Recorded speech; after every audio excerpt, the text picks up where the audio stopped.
আমি আজকে একটা সুস্বাদু রান্না নিয়ে চলে এসেছি। মানে আমি একটা মাছের ঝোলের সিরিজ করতে চাইছি।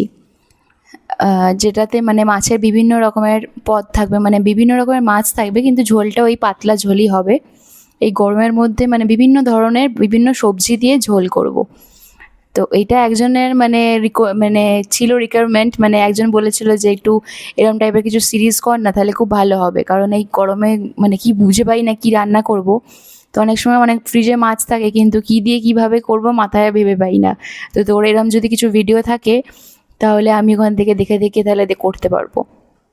তার আবার নোটে শাকের চচ্চড়িটা খুব ভালো লেগেছিল, তাই সেই জন্যে সে আমার ইউটিউব থেকে চ্যানেল থেকে দেখে করেছিল। তো তারই আমি রিকোয়েস্টে এই ভিডিওগুলো আনছি। যদি আপনাদের একটু ভালো লাগে তাহলে আপনারাও একটু কমেন্ট শেয়ার করবেন।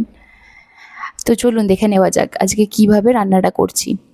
তো এখানে আমি কিছু 500 গ্রামের মতন বাটা মাছ নিয়ে নিয়েছি। বাটা মাছগুলোকে ভালো করে ধুয়ে নিয়েছি, ধুয়ে নুন হলুদ মাখিয়ে নিয়েছি। আমার হাজব্যান্ডই বললো যে আমাকে ছেড়ে দাও, আমি এটা করে দিচ্ছি, তুমি বাকি রান্নাটা করো। তো সেই জন্য আমি হাজব্যান্ডকেই ছেড়ে দিলাম। তো হাজব্যান্ড ওটাকে ভালো করে কেটে বেছে ভালো করে নুন হলুদ মাখিয়ে দিল। তারপর আমি রান্নাটা শুরু করলাম। আর এদিকে আমি কিছু সবজি কেটে নিয়েছিলাম।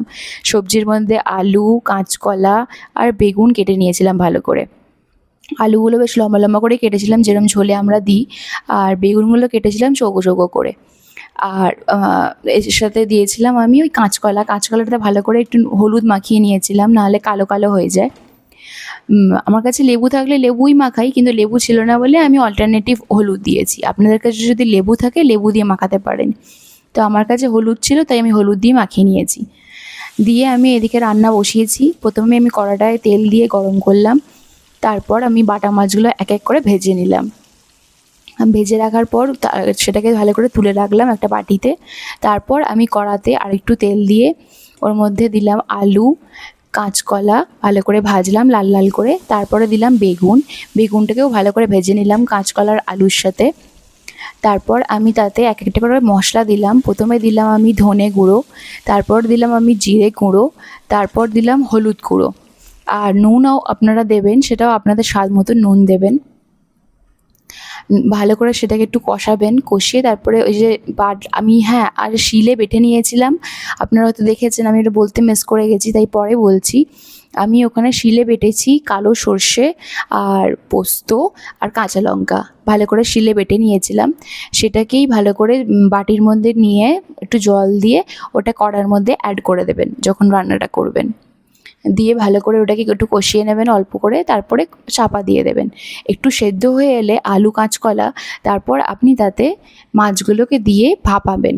কারণ মাছগুলো যদি আমি আগে দিয়ে দিই তাহলে মাছগুলো ভেঙে যাওয়ার চান্স থাকে। তাই আমি মাছগুলো আগে দিই না, আগে আমি কাঁচকলা আর আলুটাকে ভালো করে সেদ্ধ হতে দিই ঝোলের মধ্যে। তারপর আমি মাছগুলো অ্যাড করে একটু অল্প 5 মিনিটের জন্য ভাপিয়ে নিই। তাতে কি হয়, মাছগুলো ভাঙে না, তাই আমি সেটাই করি।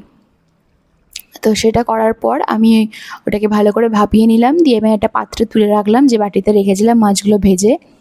তারপর আমি কড়াতে আবার তেল দিলাম আর তাতে দিলাম 5 ফোড়ন। দিয়ে 5 ফোড়নটা বেশ ভালো করে একটু চটকদার টাইপের গরম হয়ে গেল। একটু মানে ছিটকে পড়বেন, একটু সাবধানে থাকবেন, নাহলে গায়ে ছিটকে আসে অনেক সময়। তো ওটাকে ভালো করে গরম হতে দিলাম। তারপর ওতে আমি ঝোলটা অ্যাড করে দিলাম। দিয়ে ভালো করে ঝোলটাকে বেশ ভালো করে ফুটিয়ে নিলাম ওই কী বলে 5 ফোড়নের মধ্যে। দিয়ে ভালো করে ওটাকে ফুটিয়ে নেওয়ার পর তারপরে আপনি এটাকে সার্ভ করতে পারেন।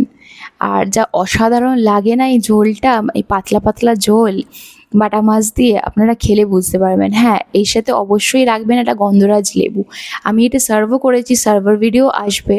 হাজব্যান্ডকে সার্ভ করেছিলাম, কিন্তু আমি গন্ধরাজ লেবু সেই সময় আমার কাছে ছিল না। আপনারা যদি গন্ধরাজ লেবু বা পাতিলেবুও যদি থাকে এর সাথে খেতে পারেন, দুর্দান্ত স্বাদ লাগবে এর সাথে। থ্যাংক ইউ বন্ধুরা, যদি ভালো লাগে প্লিজ কমেন্ট করবেন।